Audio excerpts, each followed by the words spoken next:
duk wanda zai yi bokanci yana so a kawo masa ko tsohuwar rigarka ko warin takalminka ko matsefin kanka, kuna fahimta, ko a kamishi wani abu da ka taba kawai, saboda duk akan ɗin jikin mutum to nasa ne shi kadai, ba wani mai shi yasa in ya zo ya aikin zai iya ratsawa cikin password ɗinka da wannan abu, saboda kai kadai ne mai wannan abu.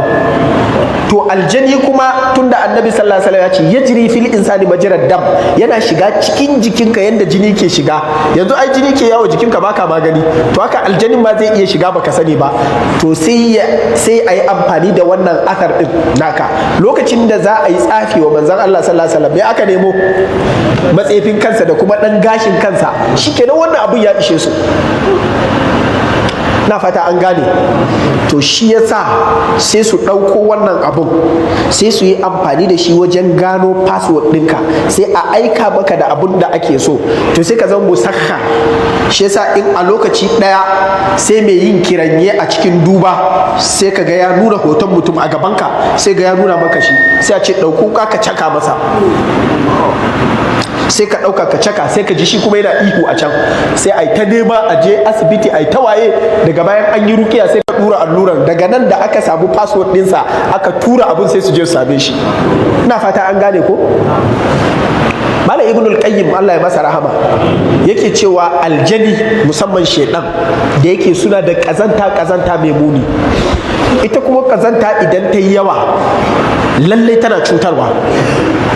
Shi yasa galibi Allah yake koyar da mu neman tsari daga shedan, saboda tsananin kazantarsa ta sa abinda duk yayi nufi mummuna sai ya same ka. Me yasa Allah ce min sharri hasidin idza hasad, don ya nuna da gaske hasad bai hasada idan yin sharrin sa yana iya samun ka.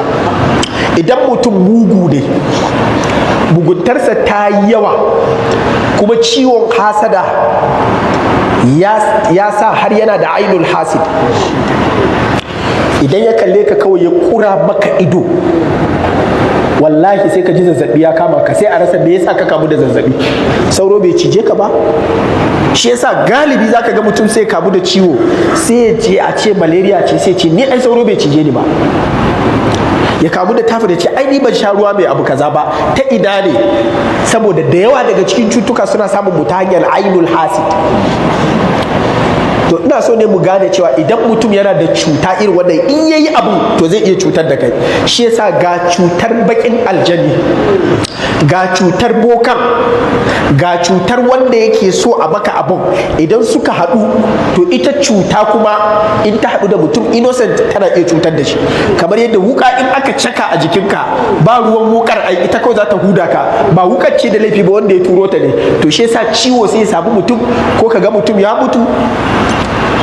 Wallahi yana daga cikin sharri na bokanci. Mutane da yawa muna asararsu suna mutuwa, amma wallahi ba mu san abin da ya sa suka mutu ba. Yana ɗaya daga cikinsu shine sharri na bokaye. Mutum yana harkarsa ta kasuwa ko yana harkarsa ta siyasa, sai ga wani ciwo ya same shi mai kamar waye, sai ka ji an ce har ya mutu. Ciwon da idan aka je likitoci za su bincika, za su ce a ganin su bai kai yayi kisa ba, amma da yanzu an tabbatar ya mutu. To ainul hasid yana iya jawo wannan, sannan aikin as-saharatu wal kahana yana iya jawo wannan. Haka wannan ya nuna mana munin wato tasirin sihiri da bokanci a kanmu a cikin al'ummar mu. Don haka wallahi muna rayuwa ne a cikin haɗari, kuma ba wani ɗaya daga cikinmu a nan ko a waje da zai ce shi bai da maƙiya. Duk abin da kare na naka, to wani shi kuma a wurinsa wannan abin yake damunsa. Don haka idan yana da cutar ainul hasid zai iya cutar da kai, idan bai da shi zai iya zuwa wurin mai hasad, mai sihiri ya ce a maka, zai iya zuwa wurin boka ya ce a yi maka. To wannan kuma ya fi illa a halin da muke ciki na yanzu, halin siyasa. A cikin zamanin nan wallahi ba abin da ba a yi. Ta yadda muke yawan gano munin abubuwan da ake yi, wani abun ba za ka iya faɗa ba. shine wani zai zo shiriya ce ta zo masa sai kira ka sai ce malam wallahi na ji wa'azi ne ya mun amfani. Yanzu irin wannan karatu da yanzu muke yi, idan Allah ya nufi shiryar wani ko dan siyasa ko wata saboda kishiyarta ko wani saboda wani rival ɗinsa, sai ya iya kira sai ce na ji wa'azin nan amma da ban ɗauka munin abun a addini ya kai haka ba, amma malam bari ka ji abun da na yi. To a irin haka ne muke jin labarai wallahi masu ban mamaki. Asali wannan lacca ba lacca ce ta bada labarai ba, kawai lacca ce ta mu faɗi nusus, mu faɗi hukunce da tasiri. Na yi niyyar bayanai na miyagun abubuwan da bil adama suka yi, wanda ni na ji ko wanda ni na gani ko wanda na karanta ko wanda ta hanyar experience na fahimce shi, wanda zan yi shi a wata lacca ce ta musamman, wanda in Allah da za mu yi tare da Malam Ahmad Tijjani Guruntun mai suna Muguntar ɗan Adam. Muna shirin lokaci da ya zama munasib da za mu yi wannan, shine zan karanto labarai da yawa na abin da na ji, wanda wallahi ba zan yi tsammani ɗan adam zai iya wa ɗan uwansa ɗan adam ba, duk gaban da yake da shi. Amma ba lokaci na labarai a yanzu, Allah ya shirye da mu. Don haka a yanzu a cikin halin da ake ciki na siyasa, akwai wannan kujerar da yake bukata ya hau, ya yi shekara 4 ko in ya yi tazarce ya yi 8 ko kuma ma ya yi rabin shekara 4, saboda wani ne yake kai, a samu wani ya jirgo shi ya je ya karasa kadai ya shekara 2 ko 1 da ya rage ya kasa haƙuri. Ta hanyar shari'a bata masa ba, ta hanyar addu'a bata masa ba, sai ce sai ya je wajen boka don ya karasa iya abin da ya rage a can. Wallahi akan wannan zai iya sa a kashe wani, a kashe wani da shi yake kan kujerar, ko a kashe wani da ake bukatar jininsa. So da su matsafa ku sani akwai irin jinin da suke bukata, wanda in ba shi yasa in yazo sai ya ce a kashe jariri iri kaza ko a kashe wane. Ai wanin da aka kashe ba dole shi ne wai ake so a kashe ba, a shi kawai za a yi amfani da jininsa ne, ko kuma aljani wane ya ce shi ba zai yi aikin ba sai an kashe wane. Shi yasa za ku ga ake yawan satar yara, ake yawan satar mutane. Ai wannan labari na satar mutane kar ku ɗauka wasa ne, kuma labarin da kuke ji cewa ana kwakwale ido ko ana yankan al'aura ko ana yin tsafi da jikin mutane, wallahi wannan gaskiya ce, kar ku ɗauka da wasa ne.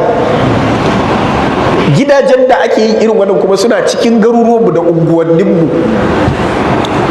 amma kafin ko ka je gidan ba za ka gane ba, saboda shi kansa za a kawo aljanun da za su yi gadi sai su rufe gidan, sai zama ko ka shigo sai ka samu waɗansu mutane ne suke rayuwarsu a cikin gidan, ko kuma ka samu gidan empty ne, ko ka je ka samu ashe ma banki ne a wurin.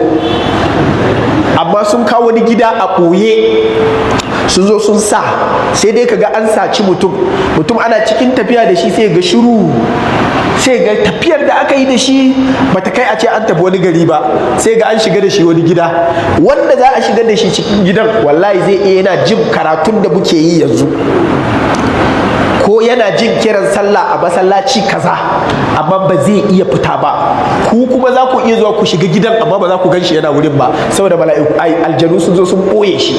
Kuma lokacin da ake harkar ko an tara jarirai suna ta ihu, amma ba wanda zai je in aka je gidan, kuma suna nan a cikin garuruwan mu wallahi. Malam tsafi ya kiwa wuce duk yadda kake tsammani wallahi waɗannan mutanen. Kuma da yawa da za ku ji wai an kai mutum sai ka ji ya tsira ya gudu. Wani idan aka kai shi to ba irinsa ake nema ba, wanda aka ce su kamo sun kamo ba irin wanda ake so bane, saboda shi tsafi akwai irin waɗanda su ake so. Don haka aka zo aka yi masa aski, aka dubi kansa, aka ga matattarar gashinsa, aka ga ba irin wanda ake so bane, sai a ce a sallame shi, aljani ba ya son irin wannan. Shi yasa sai ga mutum ya ce har kawai sai ga an buɗe mishi ya fita yayi sa'a, ba sa'a kai ba a son ka ne.